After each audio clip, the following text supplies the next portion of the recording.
Alors, bien sûr, la réponse à la question « Qui êtes-vous, Samuel Fuller ?» peut sembler évidente dans un premier temps, au moins si l'on adopte un point de vue biographique. Il faut néanmoins rappeler que Fuller a réalisé son premier film en 1949, c'est J'ai tué Jesse James, dont on parlera tout à l'heure, qui a été scénariste de la plupart de ses films, qu'il a été le producteur de nombre d'entre eux.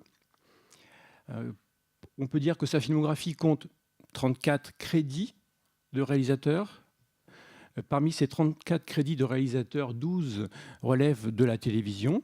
Et on peut aussi préciser que le gros de la production cinématographique de Fuller est compris entre J'ai tué Jesse James en 1949 et The Naked Keys, dont on parlera également en 1964. Bon.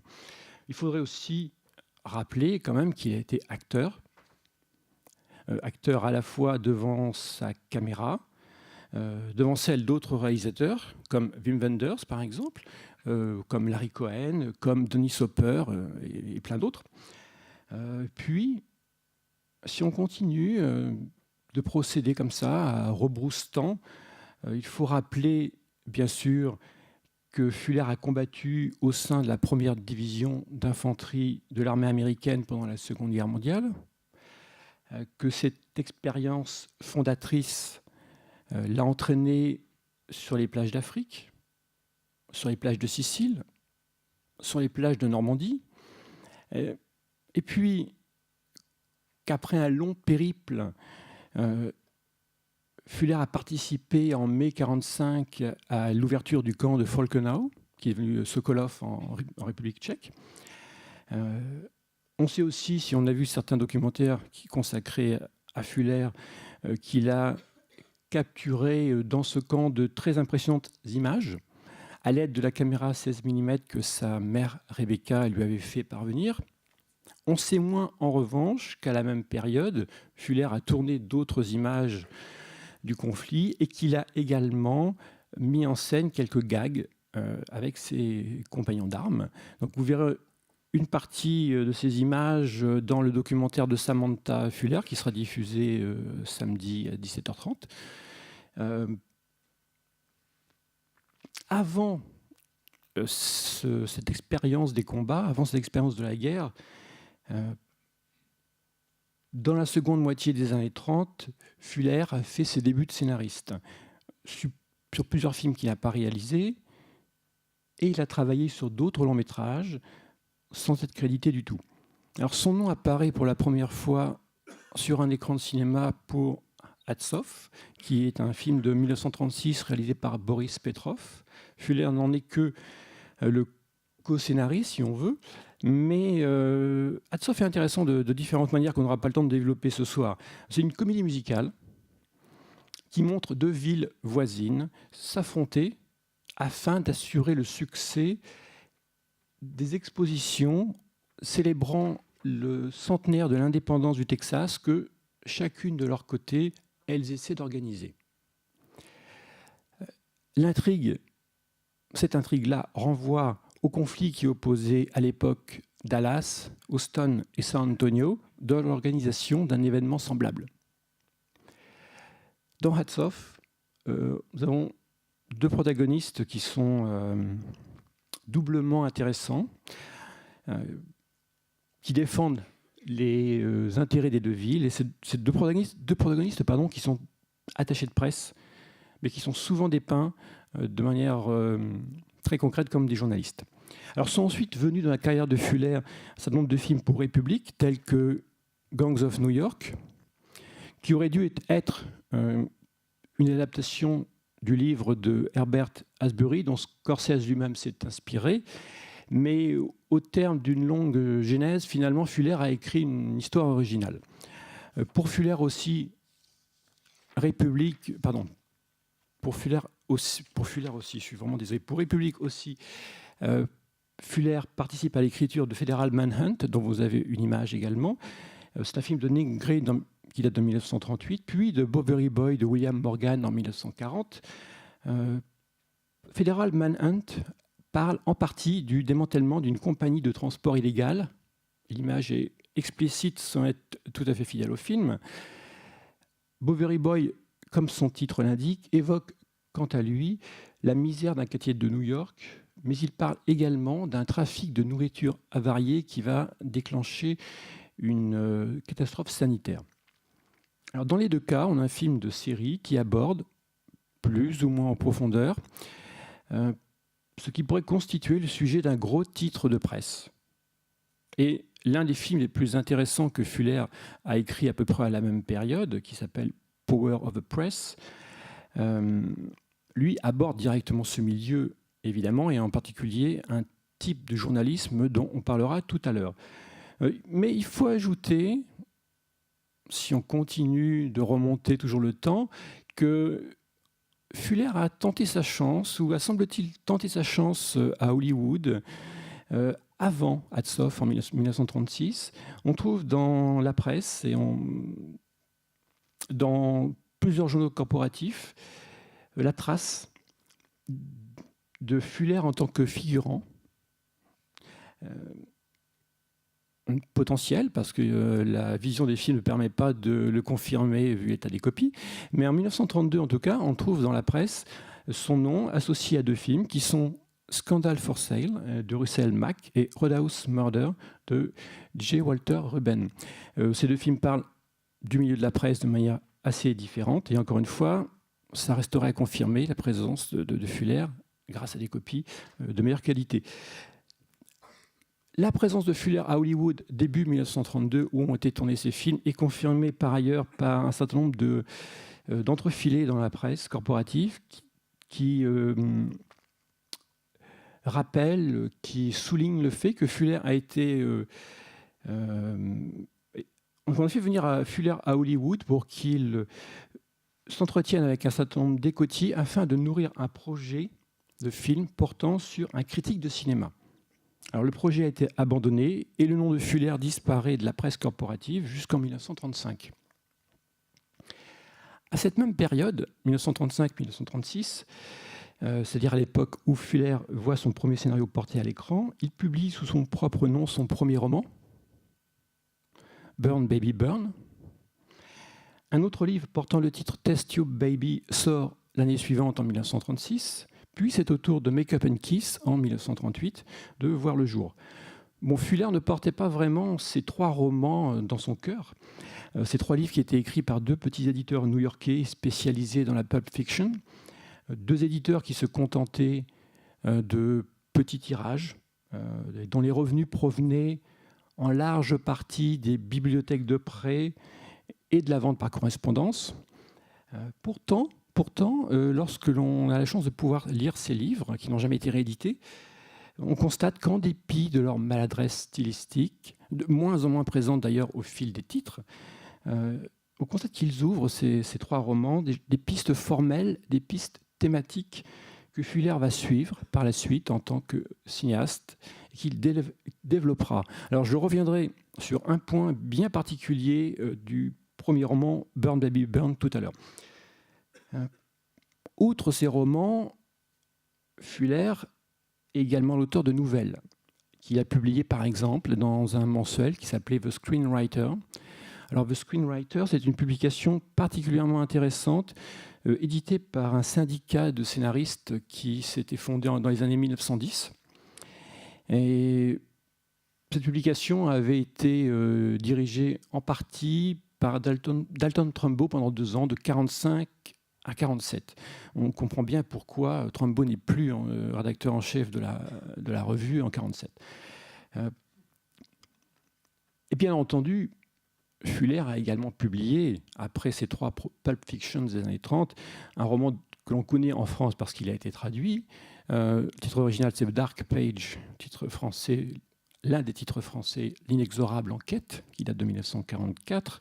C'est un roman dont il se montrait cette fois fier, mais dont il a raconté, avec amertume, en 1947, la vente des droits à Howard Hawks, qui aurait dû l'adapter, dans une nouvelle intitulée « Joe Loved Everybody », Joe aimait tout le monde. Ce texte, qui est l'un des premiers dans lesquels Fuller parle de la guerre, c'est pas le premier, mais c'est l'un des premiers, dans lesquels Fuller parle de la guerre, il faudrait le replacer en contexte, et plus précisément dans un contexte syndical pour en saisir tout le sel, tout l'intérêt. Il est intéressant de remarquer que lorsque ce texte est publié dans The Screenwriter, il est suivi d'une sorte d'appel à témoins, d'une sorte d'appel à agir qui prolonge la mise en évidence par Fuller d'une injustice financière. C'est quelque chose sur lequel je reviendrai tout à l'heure. Bien sûr, je pense que chacun d'entre vous a en tête le fait que Fuller, avant d'être scénariste et écrivain, a d'abord été journaliste. En particulier à la fin des années 20 et au début des années 30, Fuller a été reporter criminel au New York Evening Graphic, qui est un tabloïd fondé en 1924 et disparu dès 1932. Donc il a eu une année d'existence assez courte. Je reparlerai tout à l'heure, un peu plus longuement, parce que cette tradition journalistique qu'incarne le New York Evening Graphic a eu un impact direct sur le cinéma de Fuller. Après cela, il va voyager. Sur les routes des États-Unis, il aurait été reporter, aurait pris en charge de simples réécritures. Il aurait également, parmi d'autres tâches occasionnelles, mis en place, nettoyé et distribué des caractères d'imprimerie, ainsi de suite. Bon. Dans The American Weekly, qui était un supplément hebdomadaire du réseau de presse de William Hearst, Fuller va donc écrire, au gré de ses pérégrinations, sur les sans-abri. Il va publier des portraits d'hommes et de femmes rencontrés sur les routes. Il va également, et je cite cette fois son autobiographie, parler des mineurs de fond à l'ouest de la Virginie, des cow-boys dans l'Oklahoma, des pêcheurs de crabes en Louisiane, des éleveurs laitiers en Illinois, des chemins de fer en Floride. À la même période également, Fuller se montre assez fier d'un article qu'il a consacré au Ku Klux Klan, qu'il a écrit à l'occasion d'une réunion à laquelle il a assisté à Little Rock. Bon, il va rester dans les années 30 un peu plus longuement à San Francisco et à San Diego, où il va écrire respectivement pour le San Francisco Chronicle et le San Diego Sun. Et d'ailleurs, l'histoire de Hats Off est redevable au travail que Fuller a fait pour le San Diego Sun, dans la mesure où, pour ce quotidien, il a couvert la California Pacific International Exposition qui s'est tenue à San Diego en 1935 et 1936 et qui est vraiment la matrice de l'exposition dont il parle dans son scénario. Et puis, à la même période, on retrouve Fuller en rédacteur en chef de All American Gazette, un tabloïd qui était édité par une compagnie de bus à l'occasion de ses voyages transcontinentaux. Le premier numéro date de 1936 et j'y reviendrai tout à l'heure pour une partie de la rubrique que Fuller a écrit dans ce premier numéro en première page. Et puis, il y a quelques semaines, j'ai également découvert que Fuller a écrit pendant longtemps pour un mensuel appelé The Hollywood Lowdown. Bon, je pense que l'image est assez parlante. The Hollywood Lowdown, c'était donc un mensuel pour lequel Fuller a écrit, semble-t-il, au moins de 1935 à 1938, ça reste à confirmer. C'est la publication officielle d'une fédération qui rassemblait pas moins de 200 fan clubs répartis à travers tout le territoire américain. Dans les pages de ce mensuel, Fuller a été écotier, il a tenu une rubrique sous le pseudonyme. C'est un pseudonyme qui était en fait le nom du protagoniste de son premier roman, Burn Baby Burn. Il a écrit d'autres articles plus consistants par ailleurs, et peut-être des critiques de films, sachant que toutes les critiques ne sont pas signées, donc on peut émettre toutes les hypothèses, et il faudra encore avoir accès à l'ensemble des articles, ce qui est difficile. Par ailleurs, Fuller, et on arrive bientôt aux origines, Fuller a été également l'auteur d'un certain nombre de dessins de presse, d'actualité politique, souvent à but comique, bien sûr. Et puis, on peut préciser que son expérience de journalisme l'a également amené à devenir attaché de presse auprès de la famille Westmore, qui était une célèbre dynastie de maquilleurs à Hollywood. On trouve leur nom générique d'un nombre incalculable de films. Et récemment, j'ai eu le plaisir de découvrir le nom d'un des frères ou d'un des fils, comme vous voulez, au générique d'un certain nombre de films de Don Siegel. Et puis, avant d'être journaliste, dessinateur ou vraiment auteur d'articles, Fuller a été copyboy au New York Evening Journal. Il a été newsboy au coin des rues de New York et de Worcester, dans le Massachusetts, où il a grandi à défaut d'y être né. Car, pour finir vraiment ce parcours biographique, rappelons que tous les documents officiels attestent que Fuller n'est pas né aux États-Unis, mais en Russie. Bon, c'est un terme assez vague sur les documents, on peut préciser davantage, et qu'il a immigré avec sa mère, ses frères et la plupart de ses sœurs, mais pas son père, aux États-Unis en janvier 1913 à bord du SS Canada, c'est-à-dire qu'ils sont passés par le Canada en venant d'Angleterre. Il est évident que c'est un détail, mais que c'est un détail biographique qui aurait pu lui nuire lorsque certaines personnes mal intentionnées, je pense en particulier à un journaliste de la presse Hearst qui s'appelle Victor Riesel, l'ont accusé d'être communiste à la sortie de J'ai vécu l'enfer de Corée en 1951. Alors, comme Bernard Ménoliel l'a dit tout à l'heure, Fuller a donc eu plusieurs vies avant de revêtir la casquette de réalisateur, et ces vies multiples imprègnent l'ensemble de son cinéma de manière véritablement essentielle. C'est particulièrement le cas de ces longues années de journalisme, comme je vais le mettre tout à l'heure en évidence. Mais avant d'en venir à ce point tout à fait central, qu'est-ce qui caractérise la manière Fuller ? D'abord, sans doute, le fait que ces films n'offrent pas, bien sûr à certaines exceptions près, une forme traditionnelle de récit. Les histoires qu'il imagine sont en effet avant tout portées par la vérité et la violence émotionnelle de ces personnages. Souvent, ce sont des êtres désorientés, et Fuller accorde même une place assez importante, en tout cas non négligeable, à l'irrationalité, en dehors même de ces films de guerre où c'est bien plus important. Alors, je vais prendre un exemple, et ce sera l'occasion de vous projeter un premier extrait. Je parlais un petit peu de Robert Ford, qui, dans J'ai tué Jesse James en 1949, tue le fameux brigand qui est son ami, son complice. Au cours d'une scène remarquable, Ford fait une rencontre inattendue. Alors, on a ici un personnage dont la trahison est inexcusable, même s'il donne à son geste une raison rationnelle. Le gouverneur a promis d'amnistier de ses crimes quiconque débarrasserait la société de James et d'offrir à cette personne-là une récompense pécuniaire. Autrement dit, la société commandite implicitement un assassinat. Ford voit là la seule possibilité pour rompre avec son passé et avoir les moyens de s'installer avec l'élu de son cœur.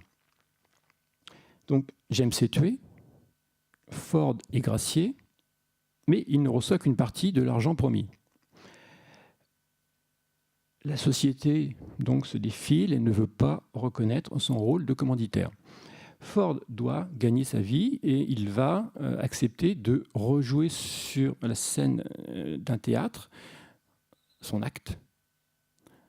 Du moins, il accepte de le faire, mais il n'y parvient pas. Ce qui fait qu'un peu dépité, c'est le moins qu'on puisse dire, il se rend dans un saloon où fait soudain irruption un chanteur ambulant qui défile qui passe entre les tables et puis qui propose ses services. In this room I feel an urge to tell you what I think. If someone pays the cost, I'll trade a ballad for a drink. Give him a drink. I just blew into town. I can use a drink, mister. I'll sing you one everybody likes.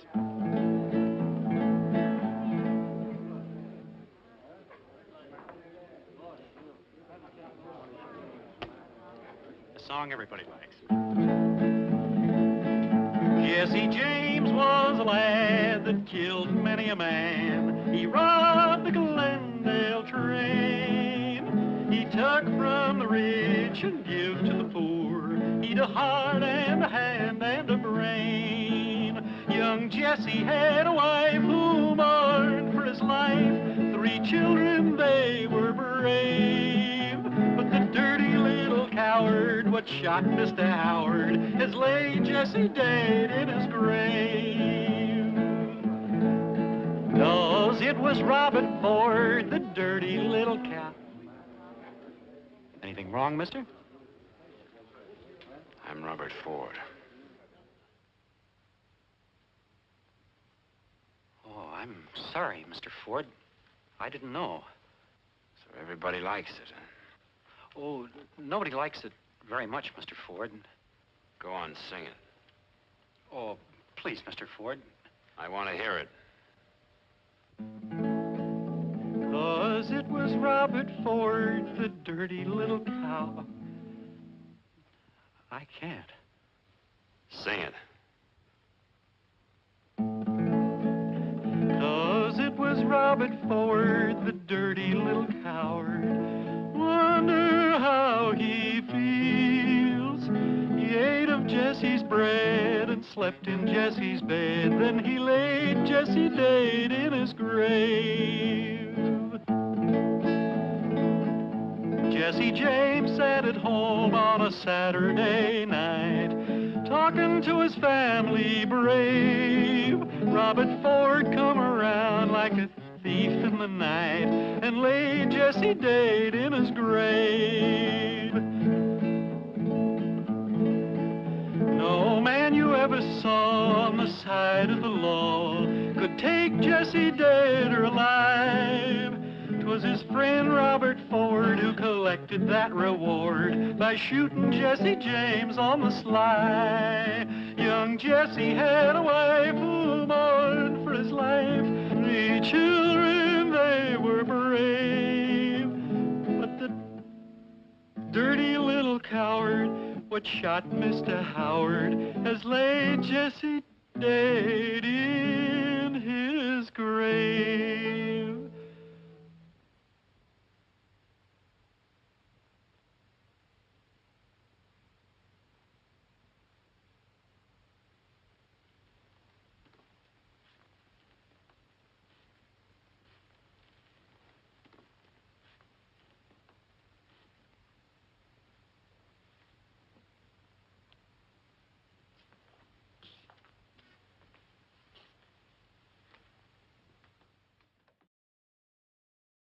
Ce qui est intéressant dans cette scène, que l'on pourrait rapprocher d'une scène similaire d'un film de Jacques Tourneur, qui est Vaudou, c'est la manière dont un topos du western est retravaillé par Fuller.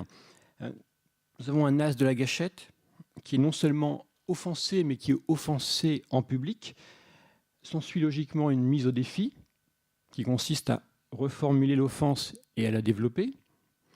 Le passage est nécessairement statique puisqu'il s'écoule au rythme heurté d'un récit qui est chanté et qui est beaucoup moins mythique que dépréciatif.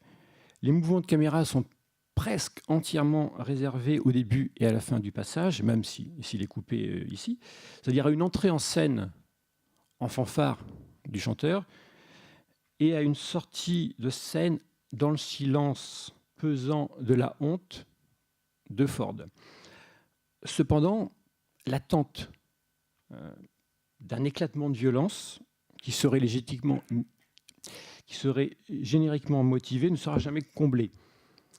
Le face-à-face offre un découpage analytique somme toute classique, mais ici tout est avant tout question de visage, tout avant tout question de regard. Dans les plans les plus larges, Ford baisse les yeux dans un premier temps pour suivre l'exécution du morceau à la guitare. Il en est encore en fait à jouir du divertissement qui est face à lui, du divertissement offert, ou plutôt à jouir du spectacle qu'il vient de s'offrir. Quand le texte de la chanson implique directement Ford et souligne très concrètement la bassesse de son acte, les choses changent. Le regard du personnage va alors bien entendu se poser avec une lourde insistance sur le chanteur, autant peut-être pour faire front à l'insulte que pour attendre la suite du récit et parvenir ainsi à une perception extérieure de son acte. Mais Ford manifeste aussi la conscience qu'il a de se trouver sous le regard d'autrui, comme il était également sous le regard d'autrui dans le film, lors de la scène au théâtre qui a précédé. Et bien entendu, il a conscience d'être jugé sur la conduite qu'il va adopter. On voit cela notamment un mouvement léger des yeux du personnage vers le reste du saloon, alors que sa tête elle-même ne bouge pas. À d'autres moments, le regard de Ford se fait clairement introspectif. Parce que si le personnage, dans un premier temps, se redresse, alors qu'il était plus ou moins nonchalamment accoudé au comptoir, s'il se redresse, si son corps se contracte, se tend, s'il s'avance un petit peu vers le chanteur, en revanche, il va s'effondrer psychologiquement. Le chanteur, lui, a la voix chevrotante, mais les yeux qu'on peut presque qualifier d'écarquillés, comme pour mieux tenter de percevoir les réactions du tueur qu'il a face à lui, qui a défié, sans le vouloir, et peut-être aussi, bien entendu, dans l'espoir de se protéger à temps des réactions du dit tueur. Et puis nous avons bien entendu un certain nombre de plans de coupe sur 4 joueurs de cartes qui attestent d'abord de la véracité des paroles du chanteur. Vous vous rappelez, c'est cette idée que la chanson qu'il commence à entonner plairait à tout le monde. Ça rappelle bien entendu aussi ces plans de coupe que la scène se déroule face à un public, face auquel Robert Ford normalement ne devrait pas perdre la face. Un deuxième plan montre les mêmes spectateurs prendre conscience des enjeux du drame. Et enfin, un troisième, les films dans l'attente de sa résolution. Or, l'offense du chanteur, qui se fait le porte-voix de la société dans cette scène, n'est pas punie par Ford, qui, en fait, en ne punissant pas l'offense, marque une certaine acceptation. Ford est un personnage qui est rongé par la honte, qui est rongé par la culpabilité. Il s'impose volontairement un supplice. Il se soumet volontairement à une forme de violence psychologique qu'il estime méritée. Le personnage est vraiment un outsider. Il n'a rien du méchant stéréotypé dans le film, et on peut même aller jusqu'à dire qu'il y a chez lui une forme de bassesse banale, presque tristement quotidienne. C'est pas un personnage d'une certaine manière, c'est pas un personnage de cinéma. C'est quelqu'un qu'on pourrait croiser. Une autre idée récurrente dans le cinéma de Fuller, bien sûr, qui est liée, qui s'exprime un peu dans cette scène, c'est celle d'appartenance à un groupe. Par groupe, il faut entendre un ensemble plus ou moins large. Ça peut être une bande criminelle organisée, ça peut être une section dans les films de guerre, ou ça peut être de manière plus abstraite l'Amérique dans son ensemble. En la matière, les films de Fuller font preuve d'une morale assez complexe, et on pourrait prendre l'exemple de La Maison de bambou en 1955, que vous avez vu hier soir peut-être pour certains d'entre vous, dans lequel le personnage d'Eddie appartient à la police militaire. Il est envoyé au Japon pour infiltrer et démanteler un gang sous les ordres de Sandy, qui incarne Robert Ryan. Or, Eddie trahit la confiance de Sandy en menant à bien sa mission, et son action, sanctionnée certes par la loi, présentée comme moralement répréhensible. Dans Naked Kiss en 1964, la véritable honnêteté, c'est celle d'une prostituée du nom de Kelly. Et donc elle se trouve en dehors de la loi et non pas dans les représentants de la bonne société américaine qui habite la petite ville dans laquelle elle va atterrir. D'ailleurs, la présence du titre « Shock Corridor » sur la marquise d'un cinéma au moment où Kelly arrive en ville ne peut pas simplement être prise comme un clin d'œil, elle ne peut pas simplement être prise comme une manière de faire de la publicité pour un film « Shock Corridor » qui est encore aux États-Unis, alors à l'affiche de certains cinémas. C'est ce titre qui apparaît au début du film, ce titre Shock Corridor au début de The Naked Kiss, c'est surtout une forme de prolepse qui nous dit que Kelly, arrivant en ville, entame à son tour son propre voyage au pays de la folie, au pays des fous. On peut prendre un autre exemple d'appartenance ou de non-appartenance au groupe. Dans Les bas-fonds new-yorkais, dont on reparlera tout à l'heure, un film qui date de 1961, Tolly, le protagoniste, rejoint les rangs d'un syndicat du crime et accepte, un petit peu plus tard, d'aider le comité fédéral qui est censé démanteler le même syndicat du crime. Autrement dit, il appartient à deux camps qui s'opposent, même si les choses ne sont pas aussi simples, parce que Fuller revoit aussi ces deux camps dos à dos par d'autres aspects. Donc il appartient à deux camps qui s'opposent, et aucun des deux, il les fait jouer l'un contre l'autre pour parvenir à un but personnel qu'il poursuit au-delà de toute raison, à savoir venger la mort de son père. Au-delà du thème de l'appartenance, de la non-appartenance, le cinéma de Fuller se présente plus largement comme un cinéma qui accorde une place importante aux exclus ou aux marginaux. Fuller n'a jamais caché son attirance pour les habitants des bas-fonds de la société, car comme il l'a dit dans une interview accordée à un magazine américain en 1980, un magazine australien en 1980, ils savent se tenir à leur code d'honneur. Je cite Fuller, « Les gens du caniveau, entre guillemets, n'essaient pas de vivre sur des mensonges, contrairement à nous. » Mais sa description d'un certain nombre de ces personnes lui a valu des problèmes au fil des ans, et notamment pour le port de la drogue, qui met en scène notamment un pickpocket incarné par Richard Widmark. C'est la Ligue pour la Vertu qui a reproché au film aux États-Unis une sympathie marquée envers les petits criminels. On pourrait là aussi parler du baron de l'Arizona, par exemple. Mais même lorsque le cinéma fullérien n'offre pas cette catégorie de personnages qui permet aux spectateurs d'obtenir un aperçu des dessous de l'Amérique, comme dans Le port de la drogue et The Naked Kiss, il ne le flatte pas nécessairement en lui offrant une figure héroïque. Dans 40 heures, 1957, Griff est un marshal fédéral qui est calqué sur le personnage sur le fameux Wyatt Earp. C'est d'ailleurs très clairement indiqué dans le scénario. Mais cette figure est intelligemment sapée par Fuller. En effet, Griff ne va jamais affronter quelqu'un sans être secondé par l'un de ses frères, qui est dissimulé depuis une position avantageuse et tient en joue l'ennemi, tandis que Griff lui-même va affronter celui-ci directement. Griff exerce un métier, ce n'est pas un héros. Il ne prend pas de risques inconsidérés pour faire respecter la loi. En revanche, à la fin du film, lorsqu'il va affronter le frère de la femme qu'il aime, là, c'est une affaire purement personnelle et il abandonne sa prudence habituelle, il va l'affronter seul. Dans 40 heures, par ailleurs, le personnage de Griff marque aussi l'épuisement de la figure du héros de l'Ouest qui n'a plus sa place dans la nouvelle Amérique qui est en train de se créer, mais ça nous entraînerait, si on développait ce point, bien trop loin. Donc Fuller fait un cinéma de genre, western, film de guerre, film noir, film de gangster, par exemple, qui est en prise avec la société américaine, et toute son œuvre est parcourue par un autre type d'exclusion-inclusion.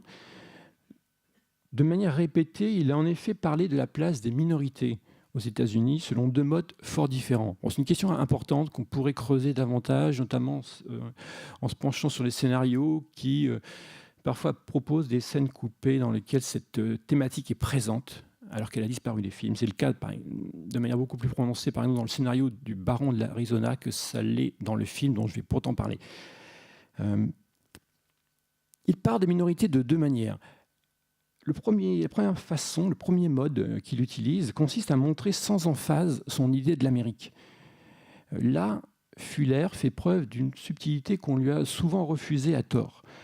Ainsi, si on prend la petite rédaction du Globe dans Violence à Park Row qui passe tout à l'heure, on s'aperçoit que ce petit groupe contient un homme qui a des origines italiennes, un autre qui a des origines allemandes, et que cette rédaction est donc une sorte de microcosme de l'Amérique, même si, bien sûr, on peut souligner le fait qu'il n'y ait pas de femmes dans cet environnement, directement. En tout cas, il y a une femme qui est à la périphérie du groupe.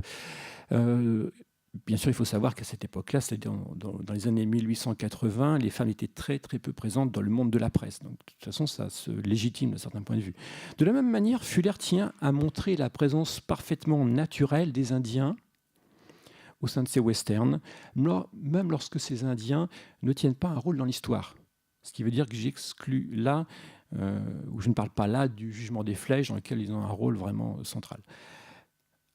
En revanche, si on prend le baron de l'Arizona et 40 tueurs, on s'aperçoit, à condition de faire attention à ce qui se passe vraiment dans le cadre au-delà du premier plan, que les Indiens font partie de la population muette de Phoenix dans le premier film, de Tombstone dans le deuxième.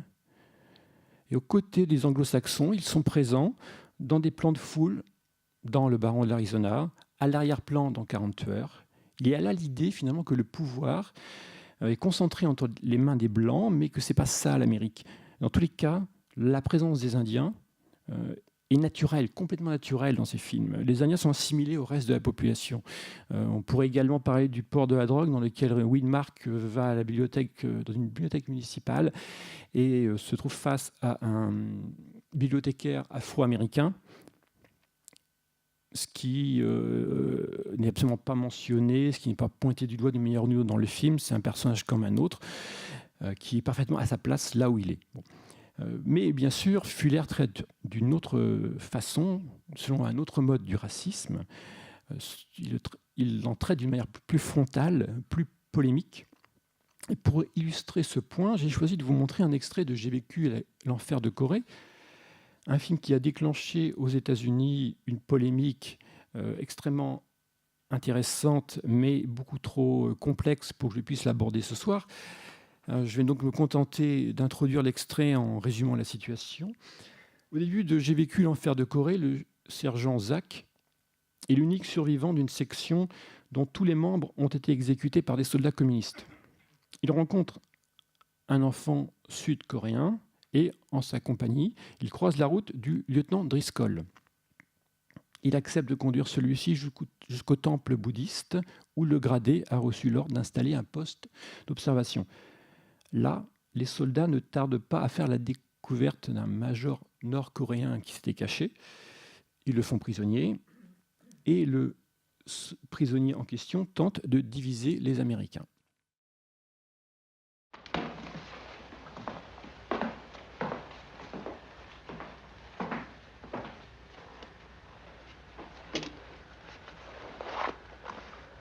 I just don't understand you.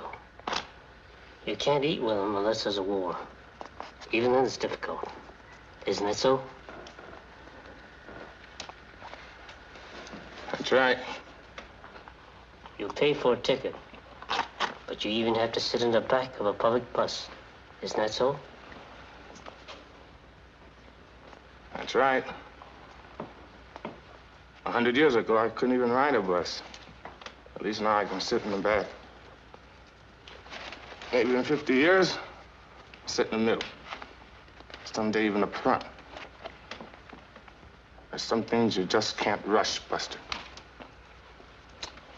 You're a stupid man. You're the stupid Joe. Why don't you get wise, Buster?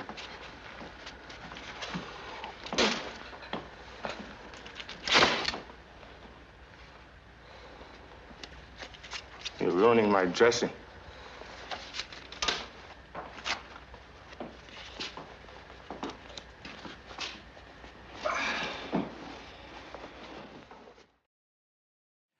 Dans ce passage, les deux hommes exposent l'un après l'autre leur position, ou plus exactement, le Nord-Coréen contraint l'Américain à faire un pas vers la sienne, ce qu'il fait très facilement.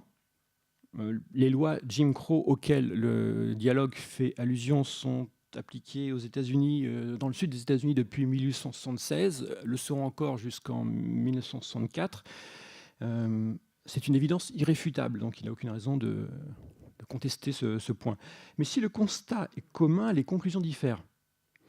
Le mouvement de caméra qui, sans la moindre coupe, nous fait passer de l'un à l'autre, de l'américain, du communiste à l'américain, de l'américain au communiste, ainsi de suite, ne sous-entend pas l'idée d'un basculement possible des points de vue. En réalité, même si James Edwards, qui incarne le lieutenant afro-américain, le caporal afro-américain Thompson, a une présence un peu plus imposante à l'écran du fait de sa grande taille, Fuller fait en sorte de ne privilégier aucun des deux personnages. Qui plus est, à l'arrogance affichée par le major nord-coréen, et puis le crachat, répond le geste un brin sadique du médecin qui, dans le scénario de tournage, avait une réaction encore plus violente puisqu'il frappait fortement son interlocuteur au visage. Dans le scénario de tournage également, la scène était découpée en plusieurs plans et Fuller avait une conception initiale du passage et plus largement d'ailleurs de certaines scènes du film. Il s'agissait pour lui, non pas par le découpage de privilégier le caporal Thompson ou le major nord-coréen, mais de ménager une place pour le lieutenant Driscoll, soit en le plaçant en premier plan, soit en le cadrant en gros plan. Du coup, l'échange entre l'américain et le nord-coréen se déroulait sous le regard de ce soldat qui était ouvertement raciste dans le scénario, qui se méfiait de l'afro-américain qui accompagnait ces hommes, et donc qui surveillait sa réaction. Dans le film, nous sommes devenus les juges directs, les seuls juges de la réaction de Thompson. Un peu plus loin, le major nord-coréen tente à nouveau sa chance, cette fois avec un soldat, Tanaka, qui a des origines asiatiques, japonaises. Ça ne marchera pas plus, bien entendu. Et la seconde scène est l'occasion pour Fuller de mentionner les camps où les nippo-américains étaient enfermés pendant la Seconde Guerre mondiale, ce qui constituait quand même une première dans le cinéma américain. Et dans le scénario, bien entendu, dans cette seconde scène, Driscoll était à nouveau aux aguets. Bon. J'ai vécu l'enfer de Corée, si on veut, c'est un film à message. Il s'agit en partie pour Fuller de mettre en évidence le fait que les Afro-Américains occupent toujours sont toujours des citoyens de seconde zone, alors même qu'ils participent pleinement à la prétendue action de police menée par les États-Unis en Corée. L'un des problèmes qu'a posé le film, c'est pas tant ce message-là, ou du moins l'idée qu'il y a du racisme aux États-Unis, c'est plutôt que, l'argumentation du film est valide, mais elle est prise en charge par l'ennemi communiste. C'est l'ennemi communiste qui pointe du doigt les défauts des États-Unis. C'est ça c'est pas la scène qui a le plus posé le problème, mais c'est une des scènes sur lesquelles se sont arrêtés un certain nombre de journalistes,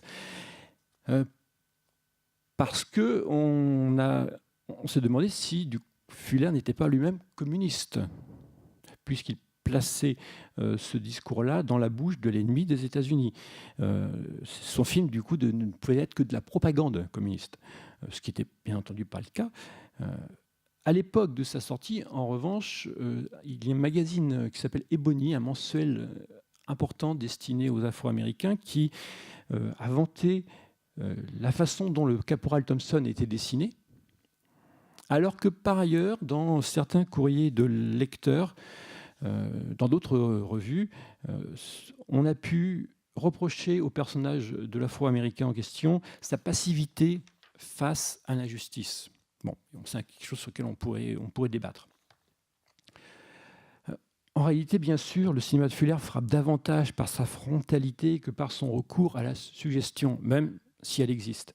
Jusqu'à un certain point, il s'agit d'un cinéma de la ligne droite, il s'agit d'un cinéma de la transparence. Bien entendu, là, j'emploie pas le mot transparence dans le sens dont on s'en sert communément pour parler du cinéma américain. C'est pas là l'idée d'une mise en forme qui voudrait s'effacer. C'est plutôt, pour moi, une transparence dans le sens où il n'y a pas de refoulement dans le cinéma de Fuller. Ou disons que ce qui est refoulé refait nécessairement surface à un moment ou à un autre. Donc c'est avant tout un cinéma direct, sans détour. Je dis bien avant tout, il faudrait toujours nuancer.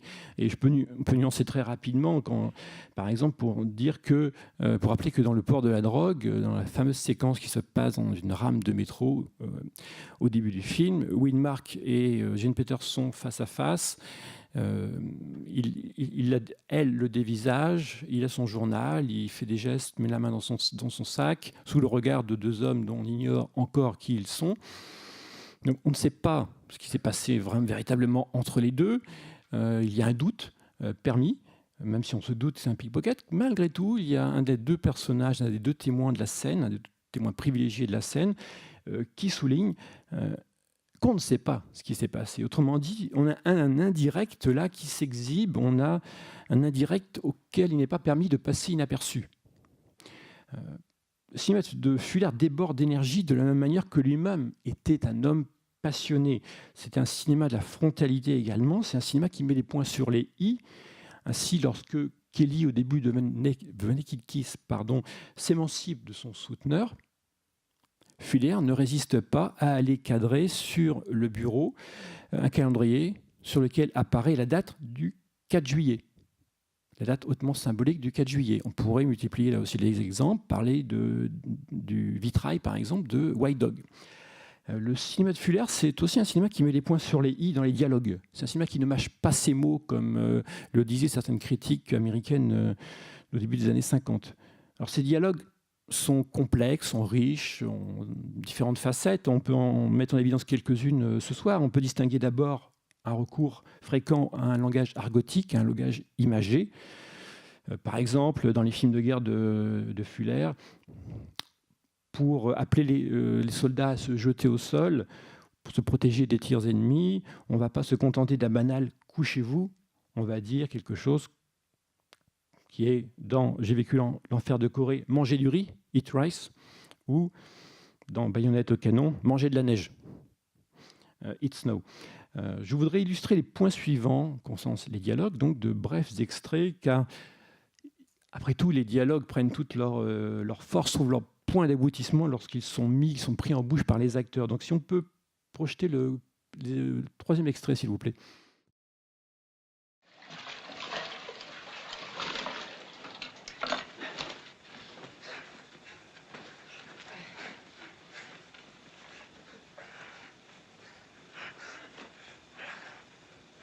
Only three things you got to worry about in the infantry.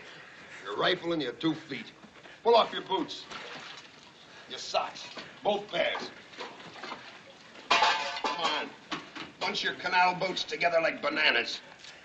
Massaging's good for beetle crushers. Yours is purple, Dunno.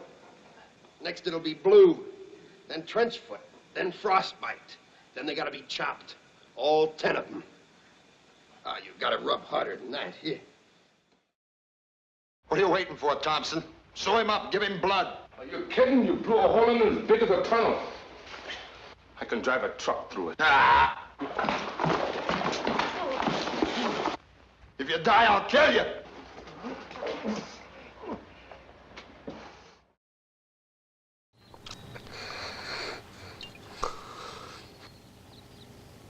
I'm sorry I'm taking such a long time to die. We're in a hurry. Let there be a heaven.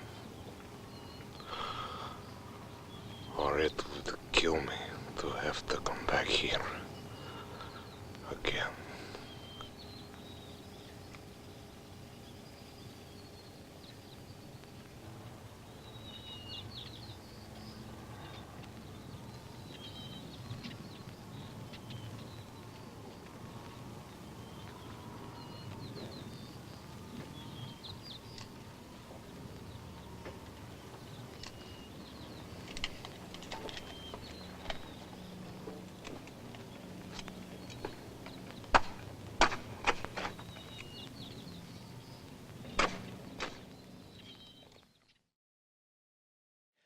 Le premier extrait, c'est un extrait un passage de Baïonnette au canon, 1951, dans lequel le sergent Rock enjoint ses hommes de se frictionner ensemble leurs pieds nus.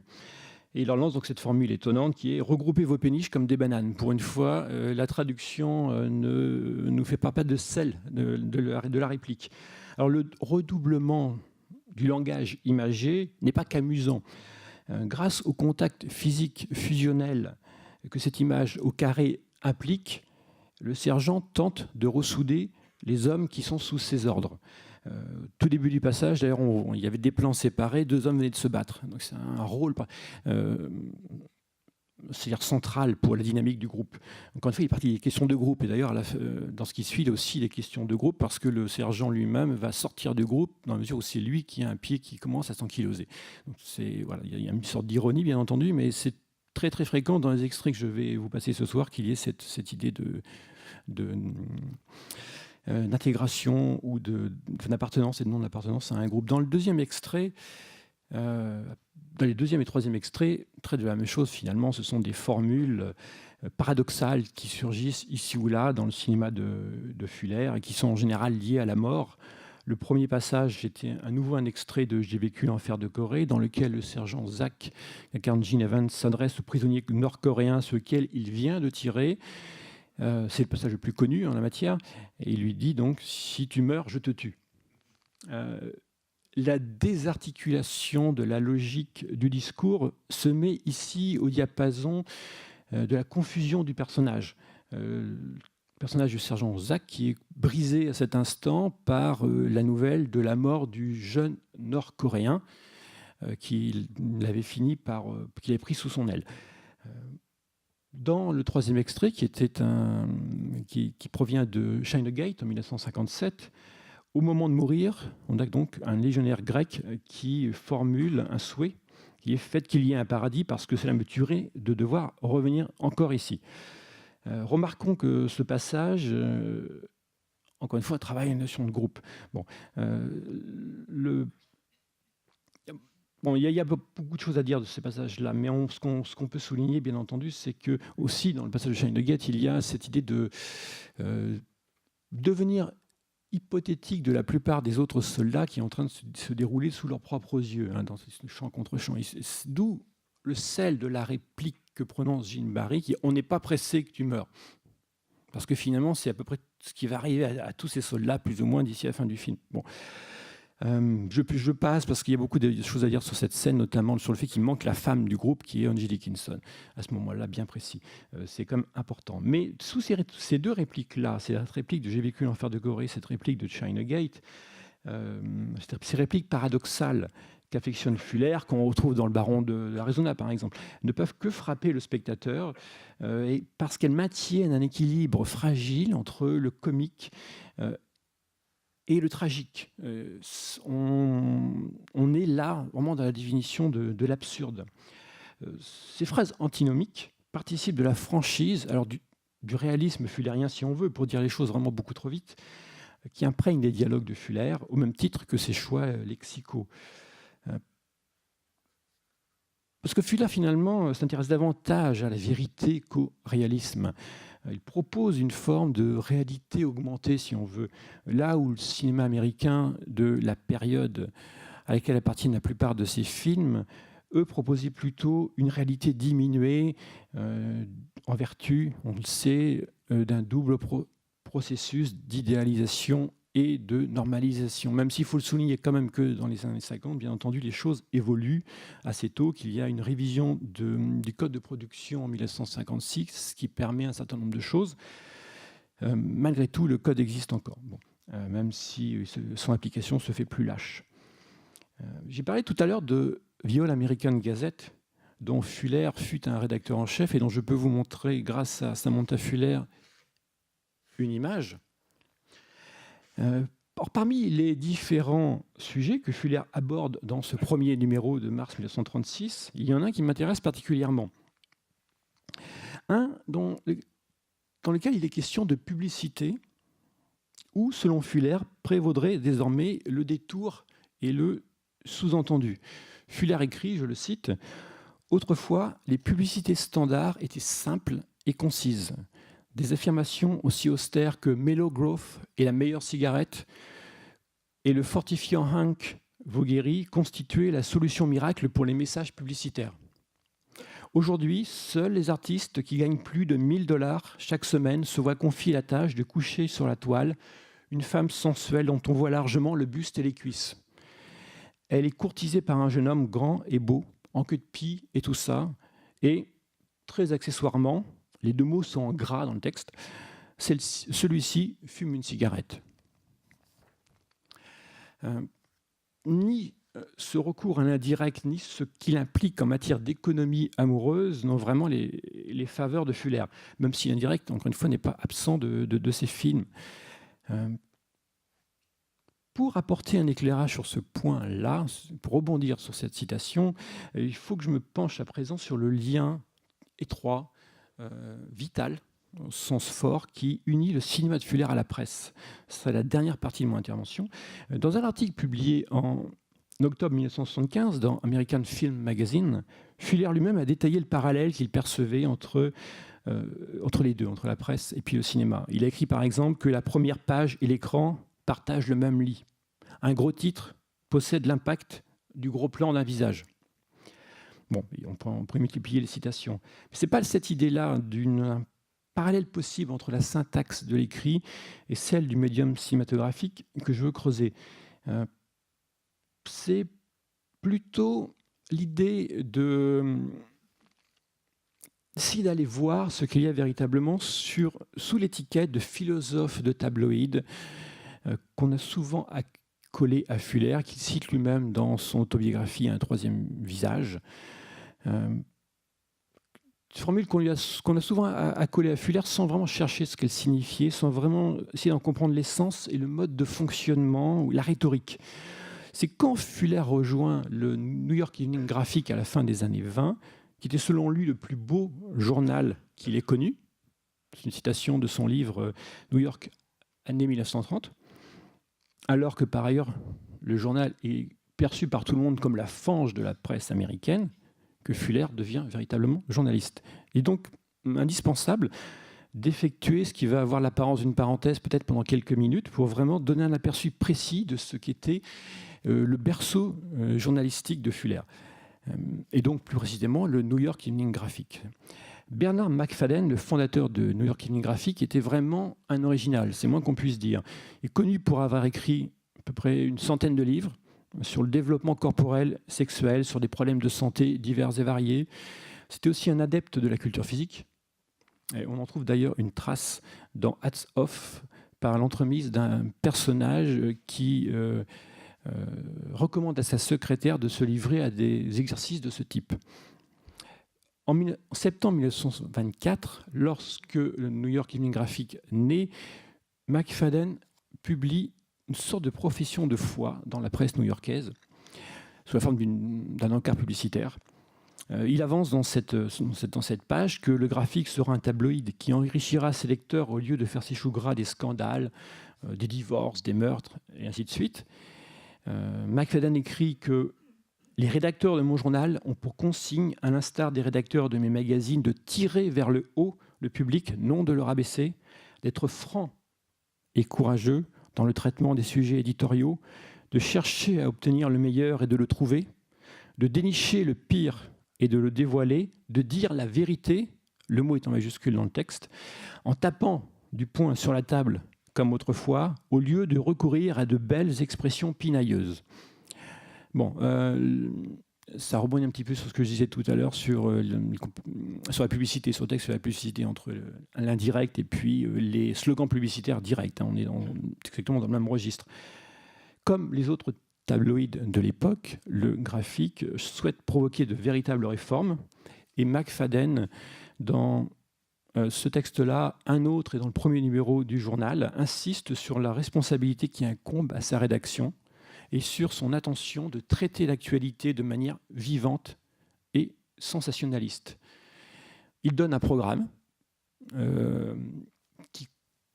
en 17 points qui relève de sphères d'action locales ou nationales. Il s'agirait par exemple aussi bien de faire construire un pont sur l'Hudson que de lutter contre la tolérance et la censure aux États-Unis ou, bien entendu, je vous rappelle qu'on est en 1924, de lutter contre la prohibition. McFadden est en revanche beaucoup plus terre-à-terre lorsqu'il explique en privé à ses journalistes comment soutenir l'intérêt des lecteurs. Il leur aurait dit, je le cite, « Ne vous contentez pas du simple squelette des faits. Soulignez la leçon morale sociale. Un homme est retrouvé mort à la suite d'une série de beuveries. Ne vous contentez pas de le dire, enfoncez le clou. Une épidémie de grippe Mettez en valeur le fait que les corps des victimes sont vulnérables à cette maladie, en raison d'un manque de soins corporels, la suralimentation et tout le reste. Une fille est ramassée par un inconnu pour faire un tour en voiture, puis agressée et battue, soulignez l'angle social et moral. Par ailleurs, dans son autobiographie, Émile Gauvreau, qui était l'un des rédacteurs en chef du Graphique, a décrit la façon dont le tabloïd s'arrangeait pour rendre plus captivant le compte-rendu des faits divers. L'histoire d'un homme qui a tué sa femme ne devait pas être écrite à la troisième personne à partir d'un rapport de police. Le prisonnier devait être interviewé et sa confession imprimée sous sa propre signature. D'ailleurs, Gauvreau précise que dans un premier temps, le premier numéro du Graphique a été écrit entièrement à la première personne. Du moins, ils ont fait un essai d'écriture en entier de tout le numéro à la première personne avant de s'apercevoir que ça ne fonctionnait pas. Bon, bien sûr, je crois qu'il n'est pas nécessaire que je vous rappelle maintenant le titre du premier film de Fuller, J'ai tué Jesse James, ou le titre français, bien sûr pour nous, de The Steel Helmet, J'ai vécu l'enfer de Corée. Le graphique était surnommé pornographique par ses détracteurs, notamment par la presse communiste. Bon. En réalité, il incarnait surtout une version exacerbée de ce type de presse. Au fil des numéros, il mêle satisfaction des bas instincts de ses lecteurs et actions menées avec une certaine dose d'opportunisme, il faut bien l'avouer, sur la société. Mais dans les deux cas, sa rhétorique est identique. Ses procédés rhétoriques sont identiques.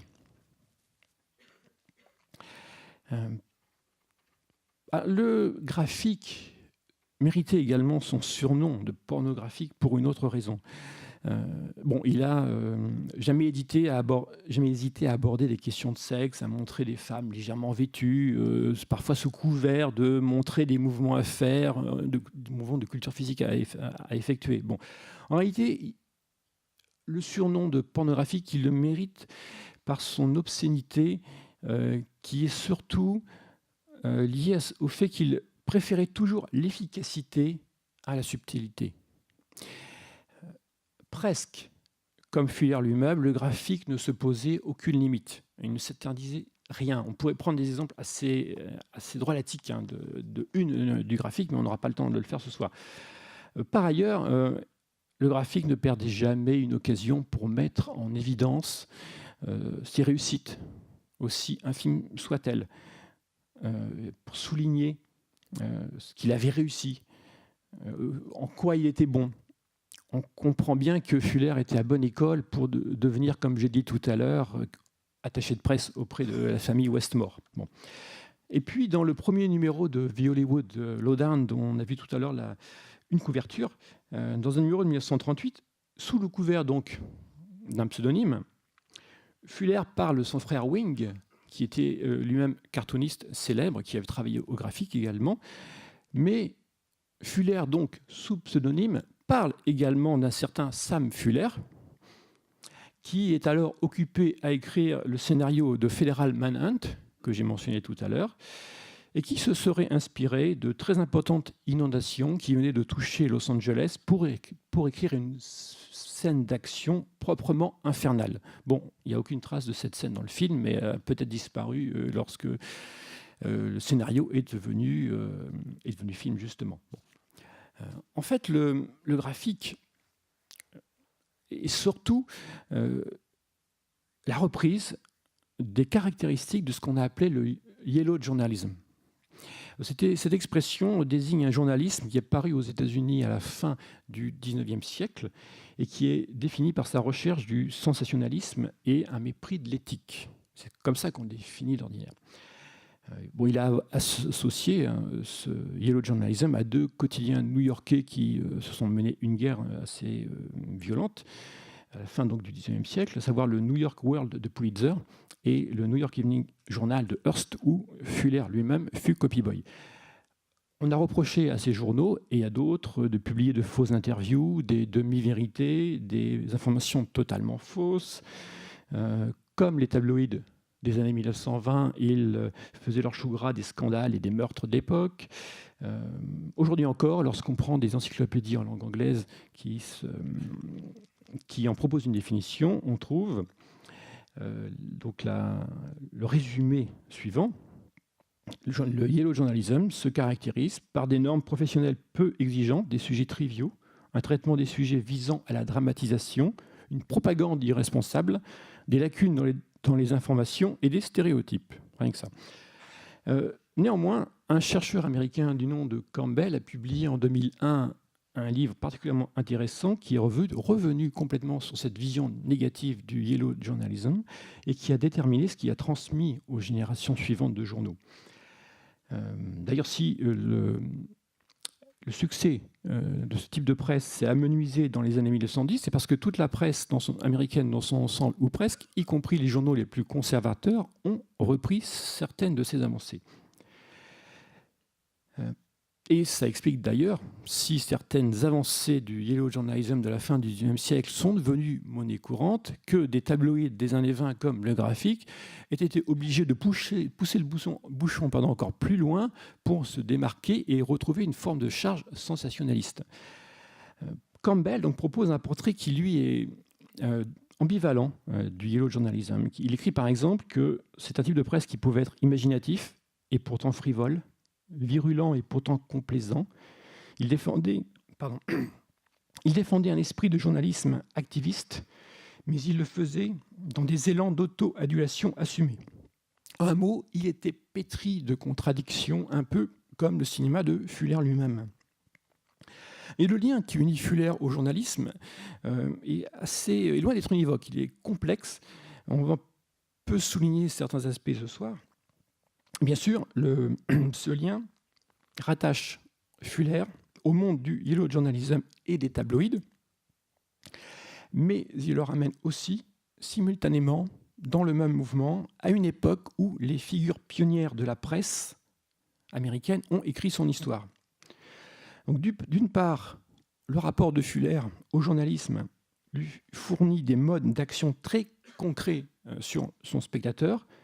De l'autre, il se charge d'accents quasi mythiques et lui transmet des valeurs et des idéaux. Ainsi, lorsque Fuller s'apprête à produire Violence à Park Row, qui passe tout à l'heure, il le dit au Los Angeles Times que cette rue, c'est à la fois, je cite, la rue qu'il aime parce qu'il y a été élevé, et que cette rue est également la rue mondialement connue où les géants du journalisme ont marqué l'histoire en mélangeant le sang et l'encre en première page. La rue où Charles Dana du Sun fut choisi par Abe Lincoln pour enquêter sur le rapport selon lequel le général Grant était sous. La rue de Henry Raymond du Times, qui était l'un des cofondateurs du Parti républicain.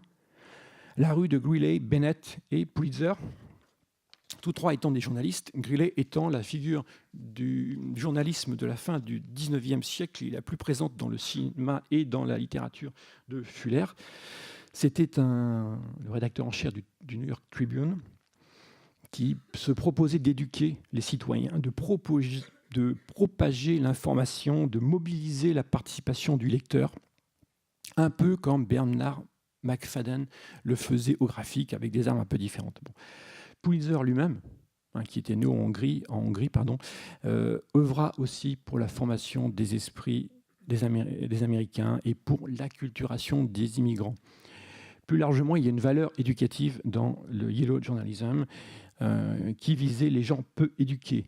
Son style simple devait convenir à des gens qui, selon Campbell, n'avaient qu'une connaissance imparfaite de l'anglais, qui préfèrent voir, c'est important, voir les nouvelles plutôt que de les lire, qui, s'ils doivent lire, peuvent mieux comprendre des mots d'une syllabe et des phrases qui ne comportent pas plus d'une douzaine de mots.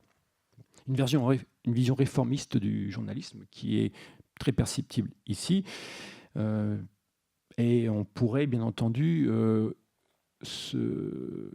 s'intéresser à Fuller sous le thème de l'éducation qui est présent de différentes manières dans son cinéma, mais également dans ses romans. Je pense ici à Test Tube Baby de 1936. C'est tout à fait central pour ce livre-là. Bon. Mais la volonté d'action du Yellow Journalism se traduit d'une autre manière, parce que si Pulitzer a donné son nom à un prix, c'est parce que son journal, Le World, a défendu une approche militante du journalisme, qui a défendu un journalisme d'investigation capable de mener des recherches, capable de rechercher des informations, de se lancer dans des campagnes de dénonciation. Avec Shock Corridor, Fuller fait allusion à Nellie Bly, qui était une défricheuse du journalisme d'investigation et qui a publié notamment dans Le World une série d'articles qui a été compilée en 1887 sous le titre « 10 jours dans un asile ». Bly avait réussi à se faire passer pour folle et avait découvert les conditions de vie inhumaines de ce type d'établissement, avait découvert le nombre absolument effarant d'internements arbitraires qui a eu lieu, etc. etc. Bon. Dans Shock Corridor, Fuller prend le contre-pied de ce dispositif. Pour son personnage, Johnny Barrett, l'entrée dans le milieu confiné d'un hôpital psychiatrique conduit à une forme d'élargissement du cadre narratif qui met le personnage face aux maux de la société américaine. C'est donc ici le scénariste et le réalisateur qui adoptent un rôle militant, non le personnage du reporter dont le but, lui, est beaucoup plus prosaïque puisqu'il s'agit de décrocher un prix Pulitzer et de découvrir, pour y parvenir, de découvrir l'identité d'un meurtrier. Le statut de clandestin que prend Johnny lorsqu'il infiltre l'hôpital tranche bien sûr avec le style frontal de Fuller. Si le caractère sensationnaliste des films de Fuller peut paraître gratuit, ils envisagent en réalité le spectateur non seulement comme la cible d'électrochocs, mais aussi comme l'interlocuteur d'un questionnement dont les formes varient au gré des sujets. On peut parler de sensationnalisme constructif. Ça consisterait à mettre le sensationnalisme au service d'une réflexion, d'une prise de conscience. L'impression qu'on cherche à produire dépasse donc l'effet immédiat. Alors, l'exemple le plus ancien et le plus direct de sensationnalisme constructif chez Fuller appartient à son premier roman, Burn Baby Burn. Dans ce film-là, dans ce roman-là, il y a un faux film qui s'appelle Who Killed Gridley, qui a tué Gridley. Lors de la première projection du film en question, que décrit Fuller, il y a une interruption qui surprend le spectateur. Et sur l'écran, au lieu des images du film, s'inscrit les quelques mots suivants, en majuscule. Nous allons vous donner 60 secondes pour deviner qui a tué Gridley. Cela fait partie d'une nouvelle manière de tester vos capacités de détective. Après cet intermède, qui permet normalement au spectateur une forme d'implication, l'intrigue trouve rapidement sa solution, son point d'aboutissement. Et cette démarche, bien sûr, rappelle peut-être celle de William Castle à la fin des années 50, dans les années 60, mais on peut aussi peut-être y voir l'influence du défi au lecteur qu'on trouvait déjà dans les romans d'Hillary Quinn, dans les années 1920. Fuller n'imagine pas encore, en 1935, quand sort son roman, se passer de l'écrit. Et donc son adresse au spectateur, qui est destinée à favoriser une démarche herméneutique, est confinée au registre ludique d'une enquête policière, mais quand même il est assez tentant d'y percevoir déjà la première incarnation des procédés d'implication qui clôtureront J'ai vécu l'enfer de Corée ou le jugement des flèches, dans un registre qui sera cette fois de nature sociétale. Bon, dans son livre, Campbell place aussi l'accent sur l'apport du Yellow Journalism en matière d'innovation graphique et sur la vitalité qui s'en dégage. Autrement dit, c'est un type de journalisme qui s'éloigne des formes établies. Et même, on peut dire que les caractéristiques visuelles des journaux constituent la condition indispensable à leur appartenance à ce type de presse.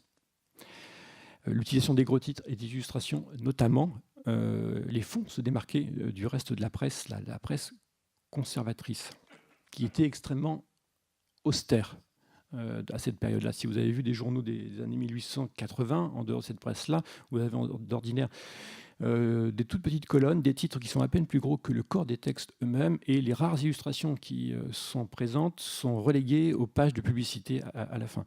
Rien à voir avec, bien entendu, les tabloïds ou ce que fait Pulitzer avec le World. Bon.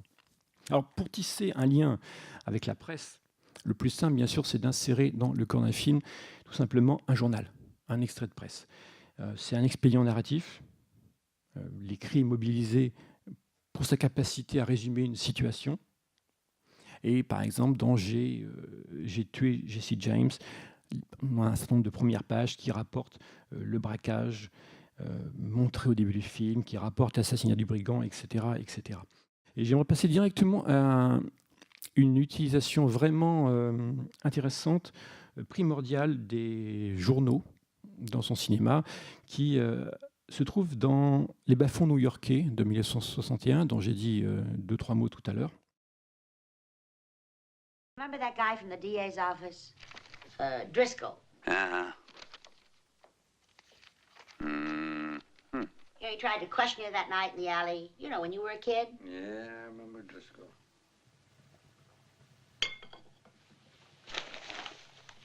Now, how about you? What? Well, have you got anything in mind in the way of a job? A job? Yeah, job. It's a word. Meaning work. You know, legitimate work. Yeah, I got a job. I learned to kill my father. I finally caught up with Vic Farrar. Did you kill him? Didn't have to. He died in a prison hospital asking me to forgive him. And he named names.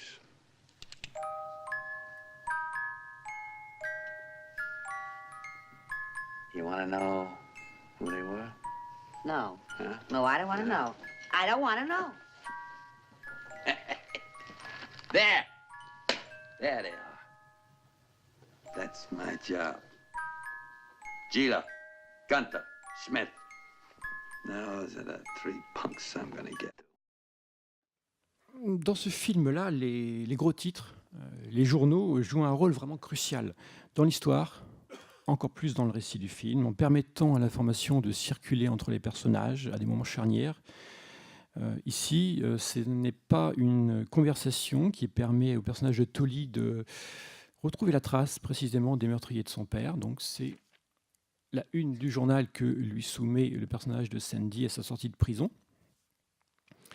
Dans le même temps, le journal lui fournit le moyen plutôt inhabituel dont il va se servir pour accomplir sa vengeance, puisqu'il va se servir du comité fédéral qui apparaît sur la même page en faisant jouer un groupe contre l'autre. Bon. Ici, le journal est un véritable accessoire. Il est tenu par Tolly dans un plan subjectif. Il est ensuite disposé au premier plan. Il va barrer les 2/3 du cadre. Il est brandi. Ensuite, il est recadré. Tout à fait à la fin du passage que je vous ai montré. Le plan n'est pas fini en réalité. Le geste de recadrage d'un journal est commun. Mais ici, il insiste bien sur la notion d'affrontement à venir qui est détachée pour le personnage de Tolly de toute implication sociétale. Il ne veut pas lutter contre la criminalité, il veut juste venger son père. Bon. Le journal focalise le regard du personnage masculin, Tolly, il isole ce même personnage de Sandy, le personnage féminin, et il définit dans une large mesure le futur du jeune homme, Tolly. Le quotidien, là, est véritablement ici un personnage à part entière. J'ai horreur en général de cette expression, pour être tout à fait honnête, mais je pense qu'ici, elle est vraiment légitime. Finalement, le journal a le rôle d'un indicateur d'un récit policier, ni plus ni moins. Mais ce personnage, vous l'avez vu, insiste sur un autre objet qui est le poupon, avec l'écharpe Bonne Année, qui lui aussi, comme le journal, participe de la fixation de Tolly sur le moment où, alors qu'il était encore adolescent, il a assisté à la mort de son père dans une ruelle. Et là, on a l'idée de mécanique à remonter, qui relève le comportement obsessionnel du personnage, qui en cela est typique du cinéma fullérien. Et d'ailleurs, au début du film, le personnage de Tolly est lancé dans sa trajectoire puisqu'il s'agrippe à l'ambulance qui emmène son père à la morgue, là où lui aussi il va finir. Son destin est tracé dès cette séquence inaugurale. Dans ce passage des bas-fonds new-yorkais, comme dans nombre de films de Fuller, dès J'ai tué Jesse James, le gros titre s'éloigne des chartes de mise en page traditionnelles. Il répond à ce qu'on a appelé une banner headline.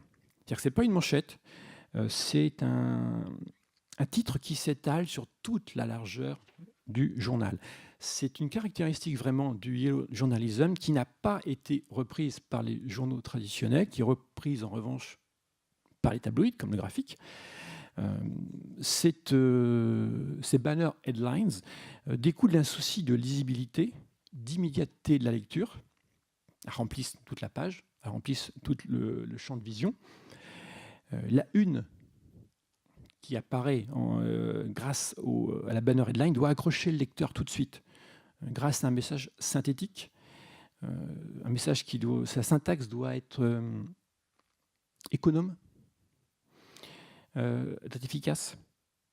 On en trouve beaucoup dans le cinéma de Fuller, de ces exemples de banner headlines, et on pourrait mentionner par exemple le fait que dans une photo promotionnelle du début du port de la drogue, le personnage de Winmark rejoint la séquence inaugurale du film un journal avec une banner headlines, alors que Fuller est très conscient de l'impact de ces unes, et que dans son film, si vous le revoyez, le personnage de Winmark dans le métro a un journal qui ne comporte pas de gros caractères, ce qui est conforme bien entendu à sa volonté de passer inaperçu dans cette rame de métro en tant que pickpocket.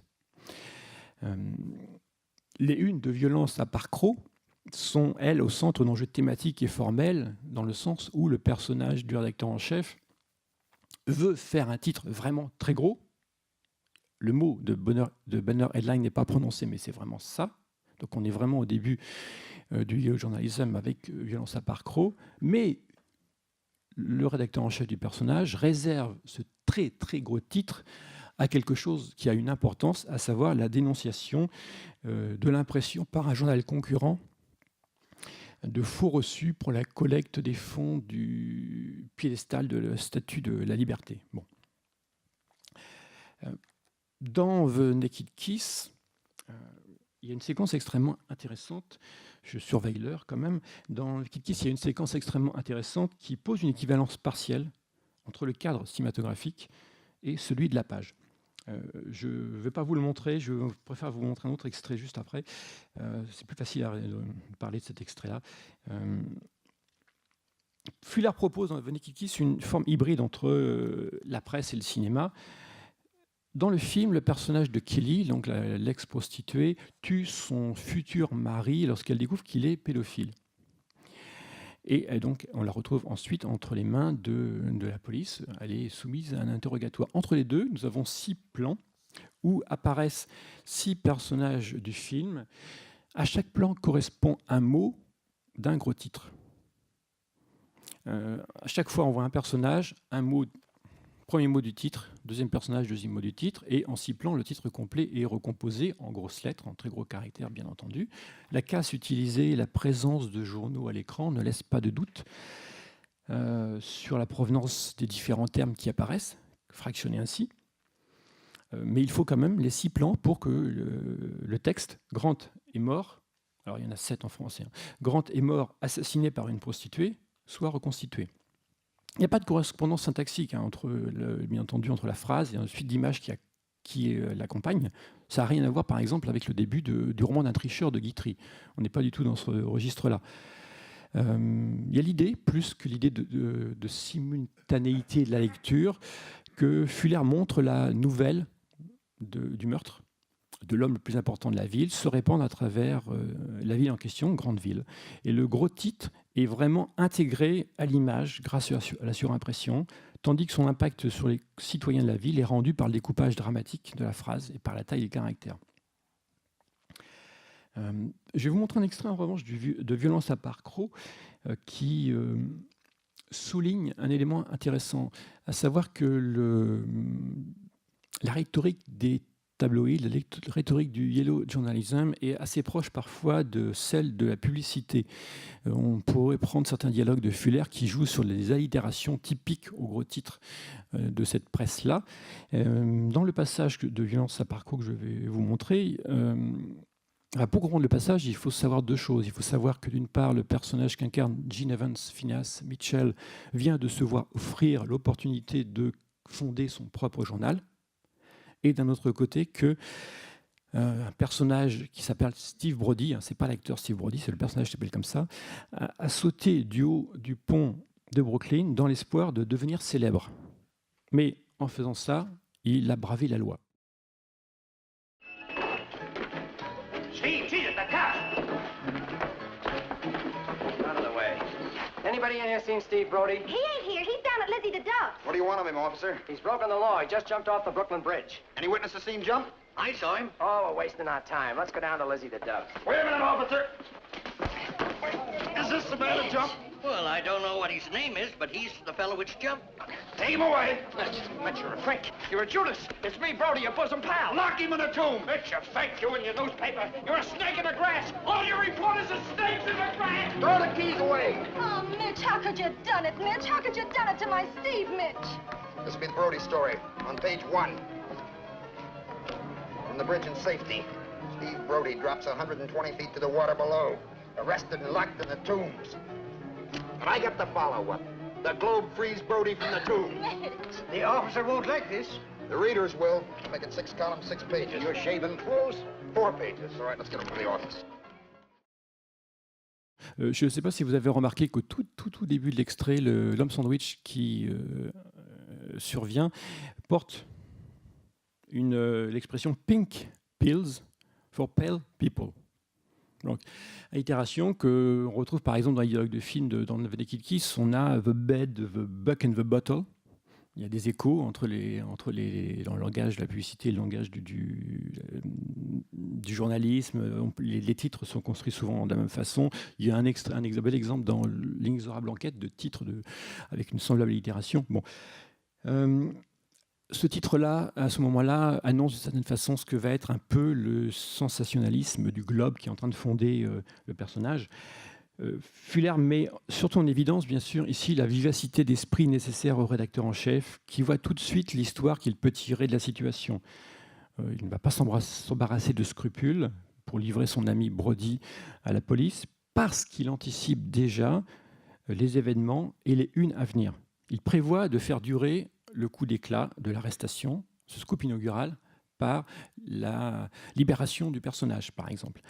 Il prend quand même soin de s'assurer de la véracité de l'exploit, exploit spectaculaire mais vain, que le rédacteur en chef, le tout jeune, naissant même, avait lui-même inspiré au personnage avant de créer le Globe. Ce qui est intéressant parce que là, Fuller met le doigt sur quelque chose sans appuyer, ce qui est le spectre du journalisme qui invente des nouvelles.